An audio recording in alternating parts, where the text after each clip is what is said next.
안녕하세요. 행운창고입니다. 오늘은 집안에 있으면 절대 안 되는 식물에 대해 말씀드리려 합니다. 집안에 이 식물이 있다면 재물복도 날아가고 건강운도 없어집니다. 꼭 영상 끝까지 시청하시고 집에 이 식물이 있는지 확인해 주세요. 지금까지 운이 없다고 느꼈던 이유가 이 식물 때문일 수 있습니다. 꼭 구독과 좋아요 눌러주시고 오늘 영상과 앞으로 올라올 영상도 잘 시청해 주세요. 그럼 바로 시작하겠습니다. 집 안에 두면 부잣집도 망하게 하는 식물이 있습니다. 풍수에서 핵심적인 원칙 중 하나는 모든 것들이 올바른 자리에 위치해야 하며 각각이 자신에게 맞는 공간에 있어야 한다는 점입니다. 이는 세상의 모든 것들이 서로 상호작용하며 조화를 이루어야 한다는 의미로 남성과 여성이 만나 가정을 이루는 것과 같습니다. 우리 주변에 흔히 보이는 식물들에 대해서도 한번 생각해 보시죠.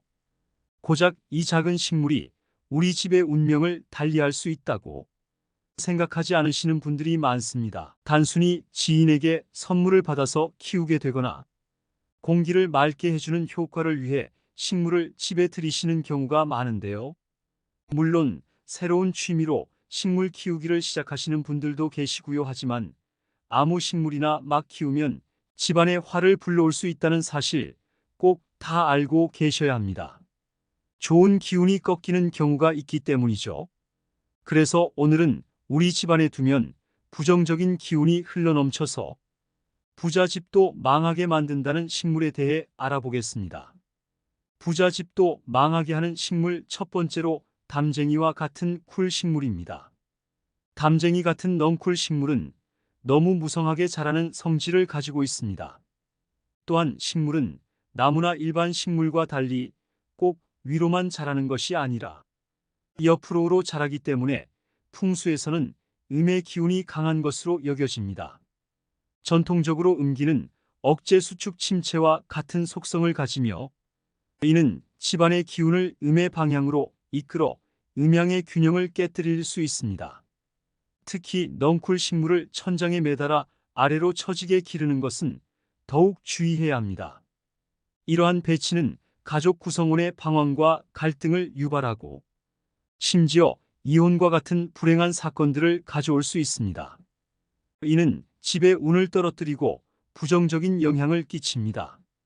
담벼락을 쿨 식물로 뒤덮으면서 좋은 기운이 찾아오지 않게 됩니다. 이런 환경은 자손들이 방황하게 하고 가정 내에 불화와 어려움을 초래하게 됩니다. 따라서 넝쿨 식물을 천장에 매달아 기르시는 분들은 가능한 치우시는 것이 좋습니다. 부자집도 망하게 하는 식물 두 번째는 너무 큰 식물입니다. 집안에서 키우는 식물은 그저 관상용으로 나의 손길이 닿을 수 있어야 합니다. 주택이라면 과실을 맺는 나무는 집안의 지붕을 넘어서는 것은 안 됩니다. 이런 과실나무는 밭에서 키우는 것이지 집안 울타리 혹은 집안에서 키워서는 안 됩니다. 왜냐하면 너무 큰 나무는 집안 사람들의 통제가 안 되기 때문입니다. 우리가 흔히 생각하는 실내에서 편하게 관리할 수 있는 그 정도의 나지막한 크기의 식물만 집안에 두어야 합니다. 이는 고양이나 개와 같은 반려동물을 키울 때도 마찬가지입니다. 우리는 항상 우리가 통할 수는 범위 내에서 관리할 수 있는 식물과 반려동물을 선택해야 합니다. 너무 크거나 강한 기운을 가진 식물은 우리 집의 조화를 깨뜨릴 수 있으니 주의가 필요합니다. 이런 큰 나무들을 집안에 두게 되면 그늘도 생기고 이는 음양의 균형을 깨뜨릴 수 있습니다. 결과적으로 집안의 양기가 약해지고 성공과 번영도 기대하기 어렵습니다.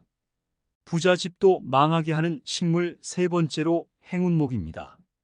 많은 분들이 이름에서는 행운이라고 해서 집안에 행운을 가져다 준다고 생각는 식물입니다.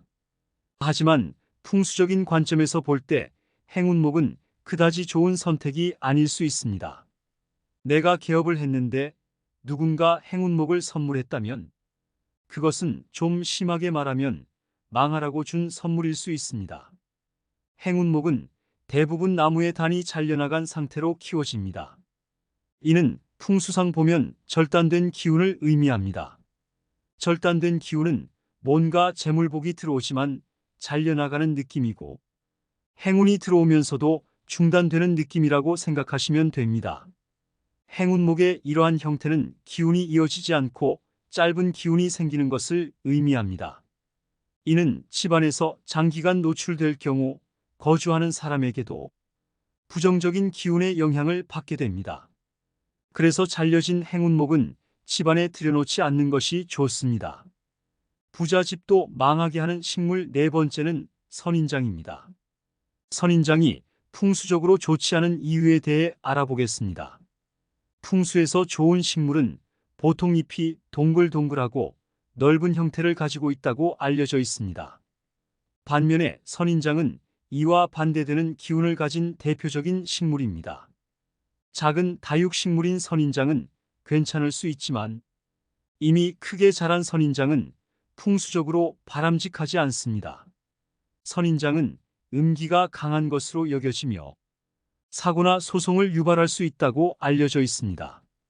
또한 집안의 화목을 방해하고 사고의 위험을 높일 수 있습니다. 따라서 부자들의 집에는 큰 선인장을 키우는 경우를 거의 찾아보기 어렵습니다. 부자집도 망하게 하는 식물 다섯 번째로 은행나무입니다. 은행나무는 풍수적 관점으로 양기를 흡수하고 음기를 방사하는 특성을 가지고 있다고 여겨집니다. 이러한 특성 때문에 은행나무가 집안에 있으면 집안의 기운이 음으로 기울고 가세가 쇠퇴할 수 있습니다. 지금도 광화문에 가보면 길거리에 은행나무가 엄청 많이 있는데, 이는 일제시대의 국운을 쇠약하게 하기 위해 길거리에 은행나무를 많이 심어서 그렇다는 속설도 있습니다. 풍수학는 은행나무가 집안에 있으면 그 집안이 망한다고 말하기도 합니다. 이는 은행나무의 강한 음기 때문이지요. 집안에 은행나무가 있다면 가지가 지붕을 넘지 않도록 주에 깊게 가지치기를 해야 합니다. 이것은 집안의 기운을 올바르게 유지하기 위한 중요한 조치입니다. 마지막으로 주의하셔야 할 식물은 그늘이 많이 지는 식물입니다. 그늘은 음의 기운을 만들기 마련입니다. 지금까지 다른 영상에서도 계속 말씀드렸지요.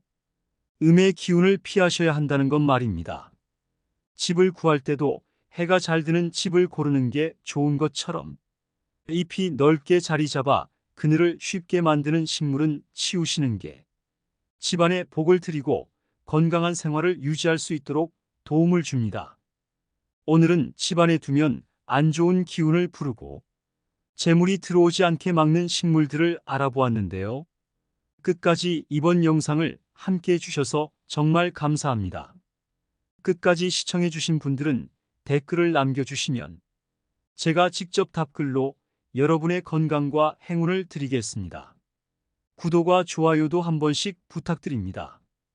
앞으로의 영상에서도 풍수와 재물운 그리고 생활의 지혜를 공유해 드리겠습니다. 알림 설정을 해두시면 영상이 올라왔을 때 영상을 시청하시기 편하시니 알림 설정도 한번 해두시길 바랍니다.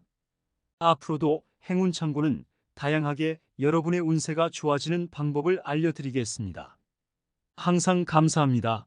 모든 구독자분들 전부 건강하시고 부자 되시길 바랍니다.